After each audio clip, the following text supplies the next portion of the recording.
Yesterday's loss to the Columbus Blue Jackets 100% concerns me, not because the Blues lost in preseason, but because of the things that I saw that definitely will not fly come regular season. This is all coming up here in Locked On Blues.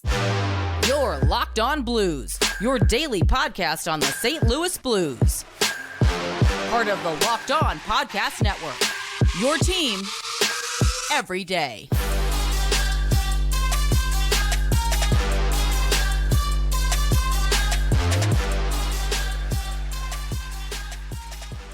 And welcome back to Locked On Blues. I am your host, Haley Taylor Simon, talking to you all things St. Louis Blues.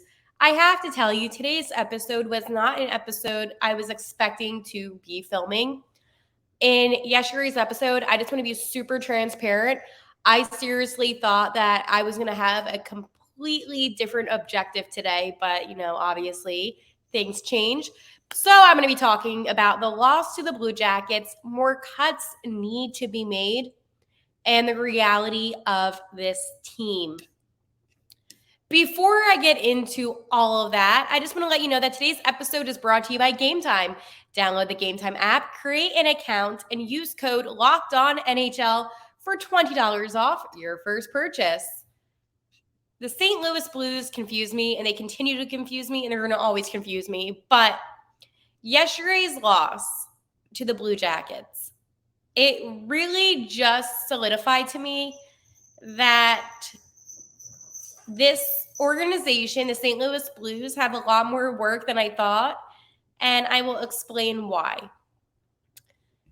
Yes, the Blue Jackets are not a good team, and I was really disappointed by the lack of effort. So, right off the bat, I just want to let you know that the Blue Jackets ended up winning 5-3.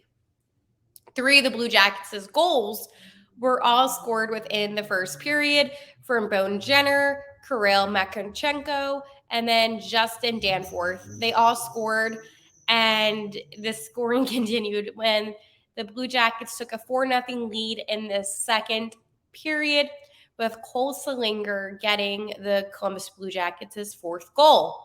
Now, the one positive, actually there's two positives from this game. One, Jacob Ranera, he got 2 goals in this game, and he actually played a good game. And of course, my boy Sammy Blais, he got a power play goal. And then of course on the empty netter, it was Johnny Hockey, and then assisted by Provy. So this is my whole analysis. Basically, I told you basically the summary of the game, which on Locked On Blues, I'm always going to do because I understand not everybody has the ability to watch every single game. So I'm always going to give you basically the rundown of what happened. Okay? I don't mind taking a couple minutes to do that. But for those that watch the game, you could tell that Columbus had a majority of the puck possession. And I don't understand why the Blues weren't being as aggressive as they usually are. I thought these lines looked nice. Yes, Kevin Hayes having the first line, I did not think that, this is going to be the best line. No, I like the line, and I liked the wing. I like the line, okay? But again, this is not a line that's going to be sustainable come regular season. But it's really interesting. This is the interesting thing about this game. When the St. Louis Blues continue to have a little bit of a stretch, I mean, they did score 3 goals in a row, okay? So they were down 4-0, and they were able to make it 4-3. Blue Jackets clearly with the lead, and then they got the empty netter, which is why it was a 5-3 win for Columbus. But when you look at shots on net goal, the Blues and the Blue Jackets, they both had 39. And ironically, Columbus had more penalty minutes with 10 rather than the Blues with 6. So statistically, the Blues overall played basically a little bit of a better of a game than the Blue Jackets, statistically. But when it comes, obviously, to the scoring, it was 100% Columbus. And I don't want to say that I want to blame one particular person, because that's not how I am at all. I thought that I like Joel Hoffer a lot. I like him in net. He's a good backup to Binner, but at the end of the day, the defense again was the problem. I mean, you think about the guys on defense last night. You have, Berzuzzo, Folk, Krug, Scandella, Tucker. Who am I forgetting? Oh, Prunich. You have all of these guys that are actually really solid defenders, but yet they weren't able to stop Columbus, okay? And then when you look at the guys, and this is where I'm going to talk about a little bit more when it comes to cuts, the forwards concerned me a lot because in that first period, and I want to focus on that first period because that was the period that drew the most concern for me, at least. It just didn't seem like they were clicking. And I wanted to see more out of a Jake Neighbors, per se. I wanted to see more out of a Zachary Dean. I'm a huge Zach Dean fan. Sonny, listen, he played really well the past couple preseason games. Despite the fact that he might not have been a standout, he's still a solid on ice, and I will forever stand by that. Obviously, Vanera got 2 goals and Sammy Blais, but Nathan Walker, I just wanted to see more. And I think the problem is that maybe I'm expecting too much out of this team, but I didn't expect them to struggle this much against the Blue Jackets. And I was wrong because yesterday on Locked On Blues, I said that this would be an easy win for the St. Louis Blues. And this would give the guys opportunity to really try things out, try different line pairings, try different skills on the ice, work on their power play. I really expected so much to come out of this game. But yet the opposite happened where the Blue Jackets really dominated immediately and it was playing catch up down 4-0, which is difficult. But I do like the fact that the Blues did rally and they continue to at least try to come back. Obviously, it is hard to get that done, right? But it's preseason. The points don't count.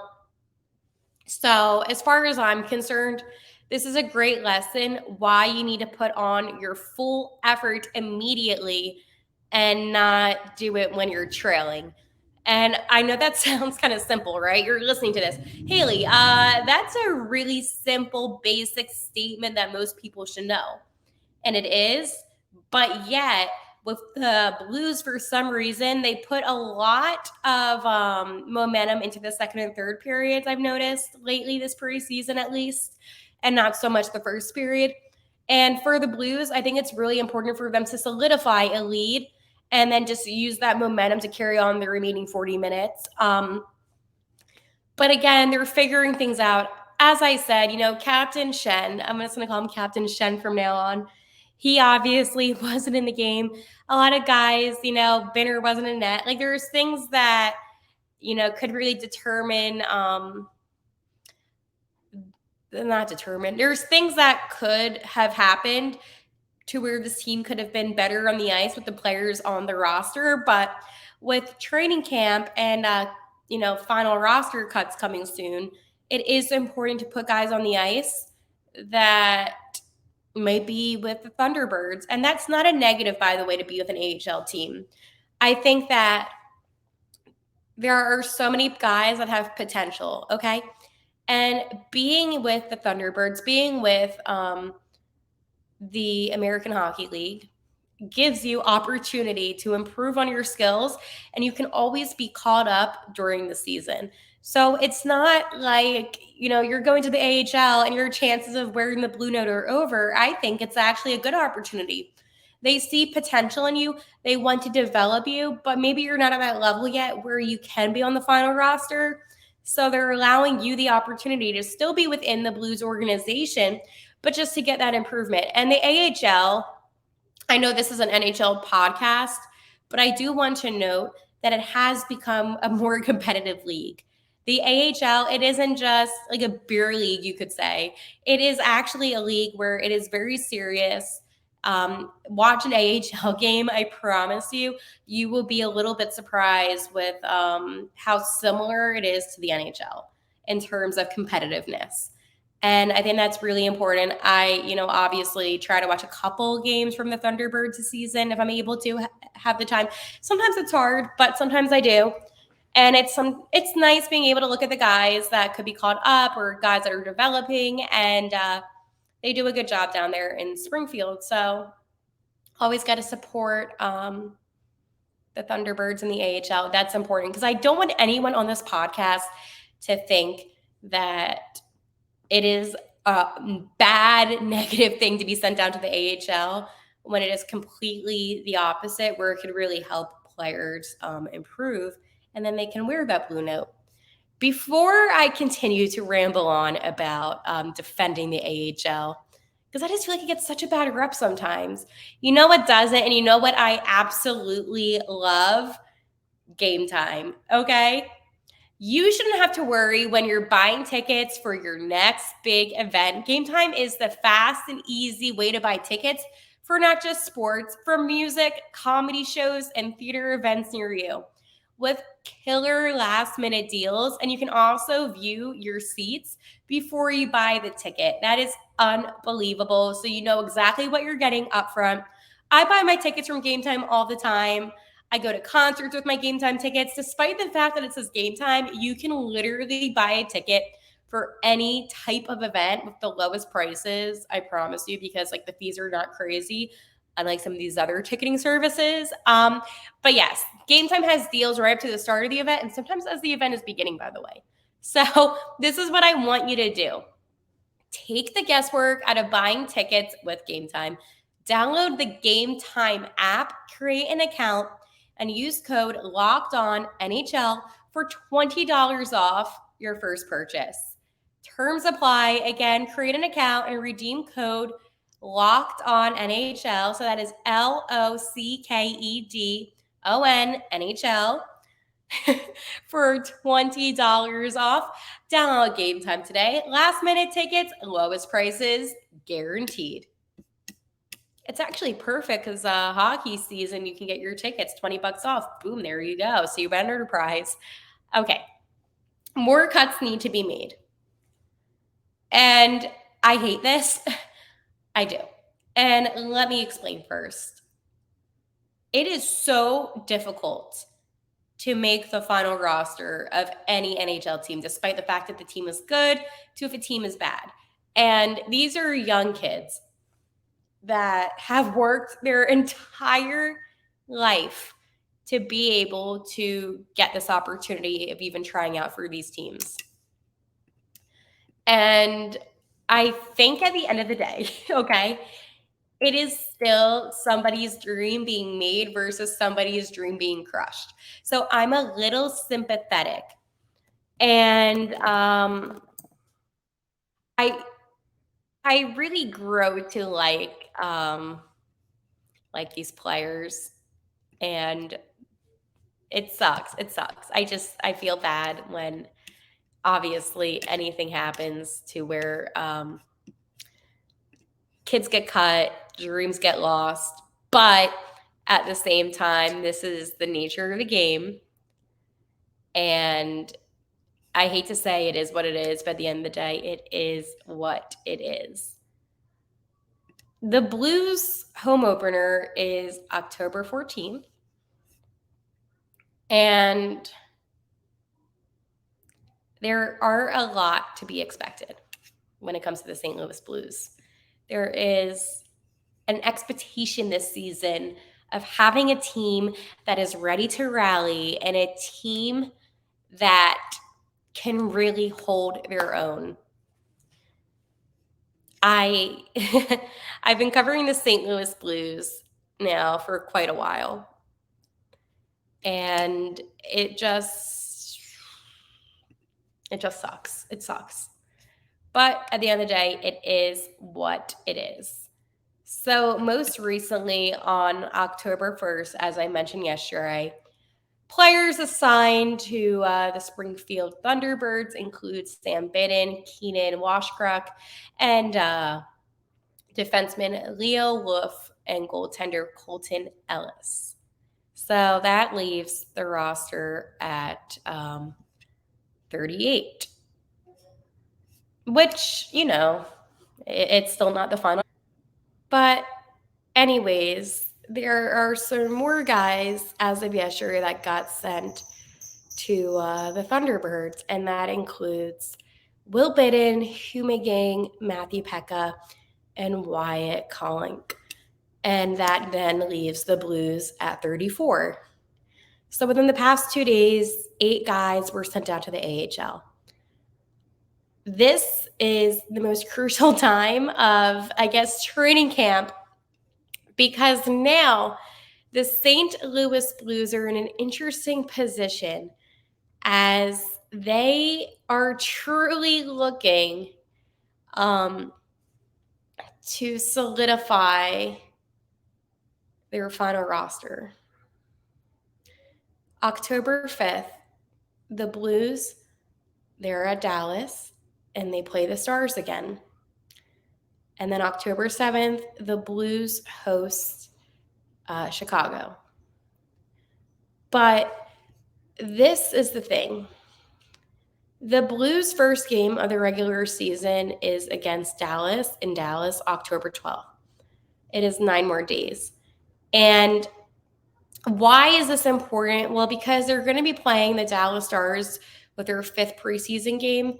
And that essentially means that it's going to be close to an NHL roster for the regular season.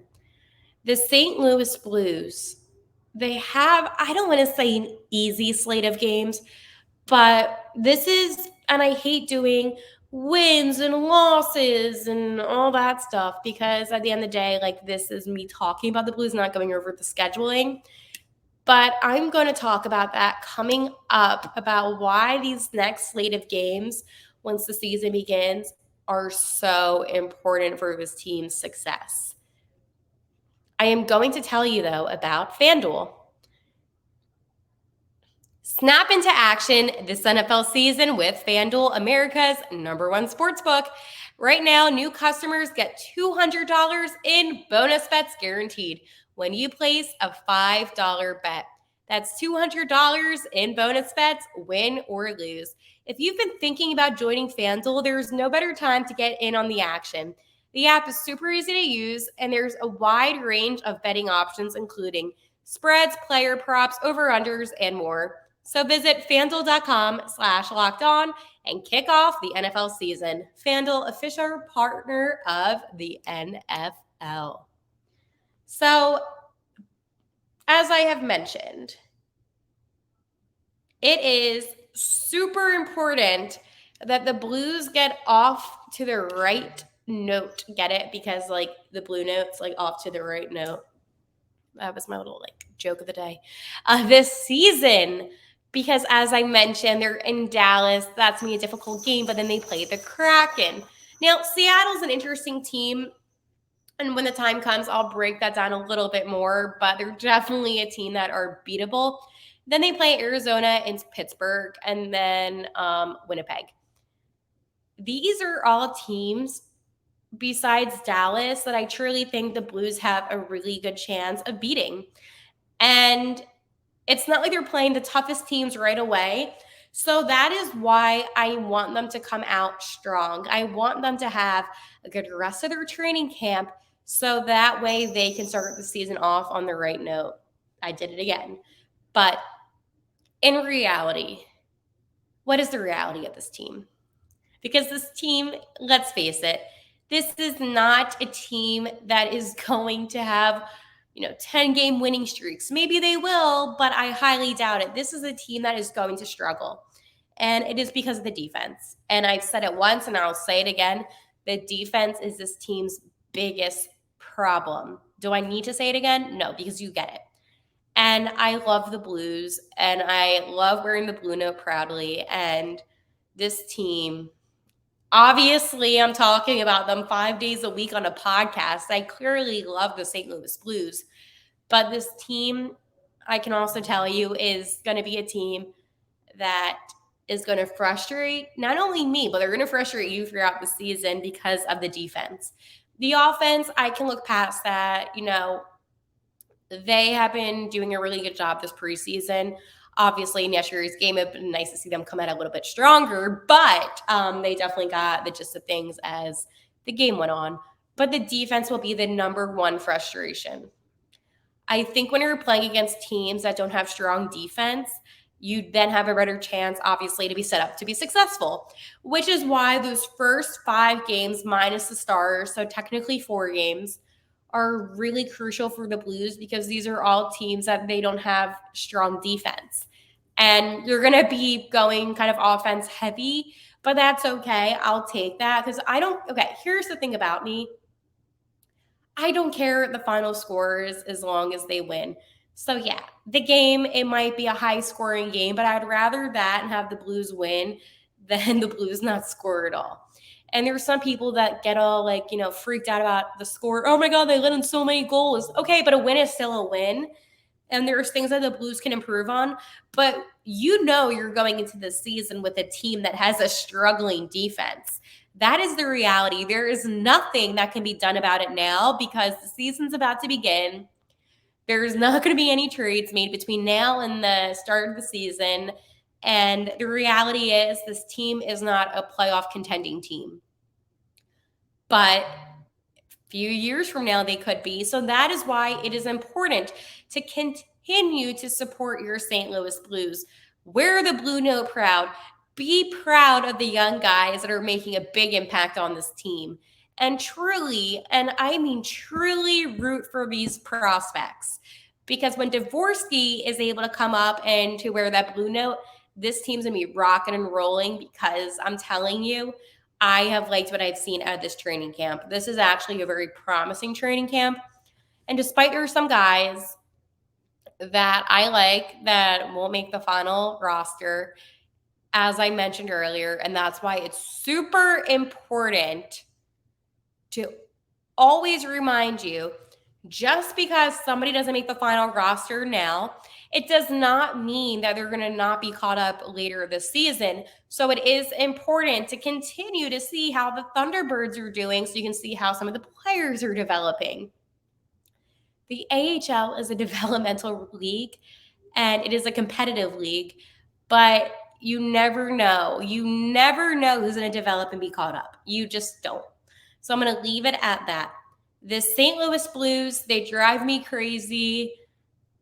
The defense makes me want to hit my head against the wall. But at the end of the day, they've been having really good fights. And I'm not saying physical, 2-minute minor, 5-minute major. I'm talking about they have been fighting for every single goal.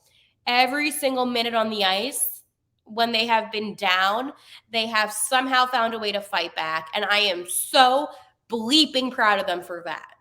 And if you don't see what I'm seeing, please try to be a little bit more optimistic. I promise it will make your experience watching hockey so much better. I promise. Okay. With all that being said, I will talk to you tomorrow.